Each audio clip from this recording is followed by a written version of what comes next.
성탄절 새벽에 서울 방학동 아파트에서 불이 나 2명이 숨지고 30명이 다치는 안타까운 사고가 있었죠.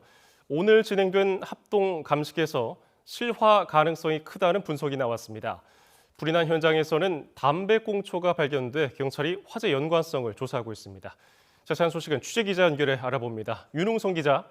네, 사회부입니다. 예, 합동 감식에서 담배꽁초가 나왔다고요? 네, 오전 11시부터 경찰과 소방, 전기안전공사 등 21명이 투입돼 4시간가량 현장에서 합동감식을 벌였는데요.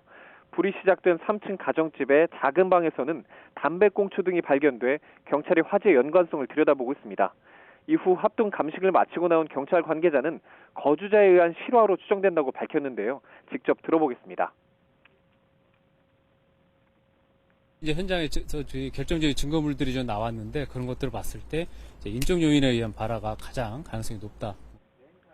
불은 어제 새벽 5시쯤 아파트 3층 가정집에서 시작됐습니다. 불이 난 집에 사는 70대 노부부는 베란다에서 뛰어내려 목숨을 건졌습니다. 하지만 불길과 연기가 위로 치솟으면서 피해는 아파트 전체로 걷잡을 수 없이 커졌습니다. 30대 남성 2명이 숨졌고 주민 30명도 크고 작은 부상을 입고 병원에서 치료를 받고 있습니다. 불은 비교적 낮은 층에서 발생했지만 아파트 계단이 굴뚝 역할을 하면서 연기가 삽시간에 퍼졌습니다. 층마다 방화문은 있었지만 문이 닫혀 있지 않아 확산을 막지 못했습니다. 특히 아파트가 지어진 2001년 당시 스프링클러도 설치 의무가 아니어서 피해를 키운 것으로 분석되고 있습니다. 이번 화재 여파로 8세대, 23명 주민은 아직 집으로 돌아오지 못하고 머물고 있습니다.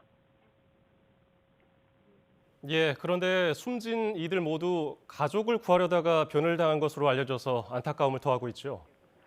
네, 그렇습니다. 화재가 시작된 3층 바로 윗집에 살던 30대 남성 박모 씨는 불길을 피하기 위해 먼저 2살 아이를 재활용 종이포대 위에 던졌습니다.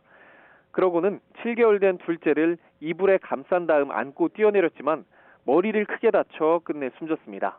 아이 둘과 홀로 뛰어내렸던 박 씨의 아내는 무사한 것으로 전해졌습니다. 10층에 살던 또 다른 남성 임모 씨는 불이 나자 소방에 처음으로 신고했습니다. 이후 잠들어 있던 70대 부모와 동생을 깨워 먼저 대피시켰습니다. 마지막으로 임 씨 본인도 옥상으로 탈출하려고 했지만 11층 계단에서 숨진 채 발견됐습니다. 연기를 많이 흡입해 변을 당한 것으로 보입니다. 경찰은 국과수의 1차 부검 소견 결과 숨진 두 남성이 각각 추락사와 화재사로 추정된다고 밝혔습니다. YTN 윤웅성입니다.